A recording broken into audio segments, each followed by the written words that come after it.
Bonjour. Tout d'abord, cette vidéo est vraiment spéciale et à regarder dans son intégralité. Cependant, si vous avez une santé mentale fragile ou des problèmes quelconques, je ne peux que vous inciter à partir de cette vidéo. Je tenais aussi à dire que j'allais être le moins virulent possible et qu'on allait parler de sujets très pointilleux. J'ai pris énormément de temps à faire cette vidéo, mais ne vous étonnez pas si elle n'est plus disponible dans le futur. Je tiens quand même à me protéger avant tout. Sur ce, place à la vidéo. Je sens que ça va être une vidéo de merde. Bien le bonjour à toutes et à tous les amis. Et aujourd'hui on va critiquer une chaîne de militantes, qui est soit extrémiste, soit j'arrive pas à comprendre son message. Et dans ce cas-là, je suis vraiment con. Et je vais donc vous parler de Neve. Je sais pas comment ça se prononce. 6TM. Eh c'est bizarre hein, il manque un N. Si, il manque un N juste là. Donc en gros, cette chaîne parle de tout ce qui englobe la discrimination, etc. Et c'est bien, je veux dire, il faut en parler. Sauf que là, non. Parce que ça se voit que t'as un parti pris qui est, selon moi, vraiment nul.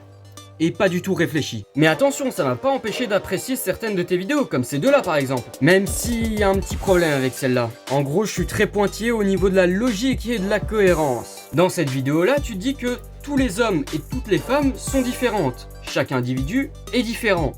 Et dans ce cas-là, aucun problème. On est totalement dans le thème du féministe, même si je préfère dire humaniste. Parce que comme ça exclut aucun des deux sexes. Mais j'ai surtout pas envie de m'associer à certaines dérives cheloues comme la misandrie par exemple. Spoiler alerte, c'est tout autant de la merde que la misogynie.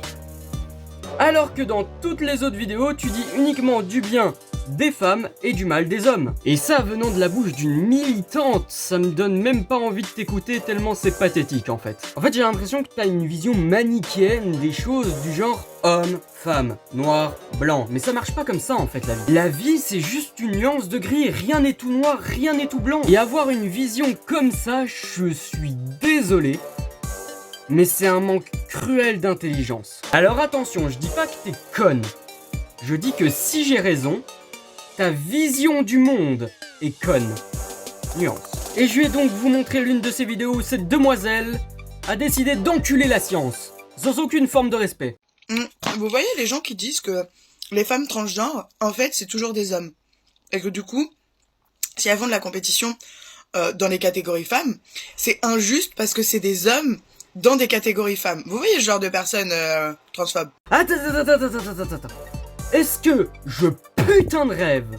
Ou est-ce que t'as putain de confondu le putain de genre et de sexe? Alors pour le coup, j'espère vraiment pas, hein, parce que sinon, je vais vraiment exploser. Mais bon, au lieu que je fasse une explication bâclée, je vous conseille tout simplement d'aller voir la vidéo de Typo InShape qui, elle, est vraiment un minimum renseigné. Alors juste, je vais sauter les vidéos chiantes, nulles, qu'on peut retrouver partout sur TikTok, parce que vraiment, c'est pas le sujet de la vidéo. Genre une vidéo avec son chien. Bah les couilles quoi. Je vais aussi passer outre les vidéos avec ton humour aussi tolérant qu'un putain de dictateur. Et on va donc passer directement à la plus grosse partie de la vidéo. PS, je vais être extrêmement terre à terre et très chiant. Vous avez forcément déjà entendu la phrase « ce qui ne tue pas rend plus fort ». Je vais vous expliquer rapidement en un exemple concret pourquoi il faut vraiment arrêter de dire ça. D'habitude, on utilise ce dicton plutôt pour parler de la santé mentale, des traumatismes, etc. Et là, on va juste transposer sur la santé physique. Imaginez, vous vous pétez le bras. Pendant la convalescence, quand vous avez le plâtre là, et que vous galérez à faire le moindre truc basique de votre vie quotidienne, vous êtes plus fort? Oui. Car tu vas être reconnaissant envers la vie. Tu vas te rendre compte que bah t'as la chance d'avoir un bras fonctionnel, tu vois. Il y en a qui n'ont pas ce bras et qui rêveraient de l'avoir. Tu vas voir la vie un petit peu plus belle. Parce que t'as justement eu cette expérience un petit peu difficile. Et ça, mine de rien, bah ça fait du bien à ta santé mentale. Quand la douleur, elle est tellement intense que vous êtes incapable de penser à autre chose que la douleur, vous êtes plus fort? Oui. Parce que ça va forger ton mental à être plus fort. Parce qu'à un moment donné, tu vas apprivoiser la douleur, réussir à ne plus penser à elle. Et à ce moment-là, ça voudra dire que t'as un mental d'acier. Quand vous prenez des médicaments pour gérer la douleur et que ça vous déclenche d'autres problèmes physiques, parce que prendre des médicaments c'est jamais sans conséquence, vous êtes plus fort? Oui. Parce que même argument que plus haut en fait. Avoir des contraintes, ça forge forcément ton mental, c'est logique. Enfin bref, le reste de la vidéo c'est la même chose, donc bon. Mais attention parce que là je viens de faire la même erreur que elle dans sa vidéo. Là je viens de mettre ma vision des choses sur le devant de la scène, en excluant totalement qu'il y en a plein d'autres. Donc sur ce point, libre à vous de penser ce que vous voulez. C'est pas parce que quelqu'un a une vision plus différente, plus hardcore que vous, que cette personne est forcément con. Et donc, point suivant avec cette vidéo. Quand un mec me tient la porte, je le regarde bien droit dans les yeux et je dis pas merci. Oh my fucking god. Ce genre de personne existe vraiment? Non, désolé. Désolé, c'est moi, c'est ma faute. J'étais persuadé que c'était une blague.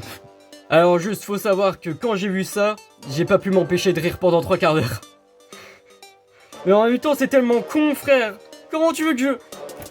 C'est quoi cette vidéo de merde, putain? Quand un mec s'énerve, je le traite toujours d'hystérique. Sans commentaire. Des fois, j'ai rien d'intéressant à dire, mais je coupe la parole à un homme. Juste pour le plaisir. Sans commentaire. Quand un homme me fait une remarque sexuellement déplacée, je réponds « Quoi? Vous m'avez dit ?» et je répète très fort ce qu'il a dit. Putain, on dirait une gosse. Pardon. Pardon. On avait dit que j'allais pas être méchant. On continue. Quand un mec m'appelle mademoiselle, je l'appelle mon damoiseau. Mademoiselle? Sérieusement, je suis sûr et certain que t'es le genre de féministe à te plaindre de maternelle. Putain les gars, mais y a pas plus important à débattre comme sujet. Bon, le reste de la vidéo c'est chiant, donc nique. Et voilà donc la prochaine vidéo. Bah, chais du coup. Enfin, je sais pas, tu t'attendais à une autre réaction peut-être. Désolé hein, mais j'ai été gentil pendant toute la vidéo, mais là juste... chais quoi, tu l'as mérité. Pour moi en fait, il y a clairement un 50-50 entre le mec qui trompe et la meuf qui, en toute connaissance de cause bien sûr, va quand même y aller. Alors juste, ce qui t'est arrivé est totalement normal et logique, et t'aurais même pu le prévoir. Une personne, indépendamment de son sexe hein, évidemment, qui va quitter une personne A pour une personne B, dans 80% des cas, il va requitter la personne B pour la personne C, qui juge selon lui mieux. Donc prévisible, c'est juste que là, la personne a jugé la personne A mieux que toi. En fait, cette vidéo, je la fais clairement à contre-cœur, parce que normalement, je donne jamais d'importance aux chaînes cancer qui sont irrécupérables. Mais bon, à un moment donné, ça fait du bien d'expirer un petit peu. Et sur ce, vivez heureux et arrêtez de me casser les couilles avec vos conneries. Et sur ce, à la prochaine pour la prochaine.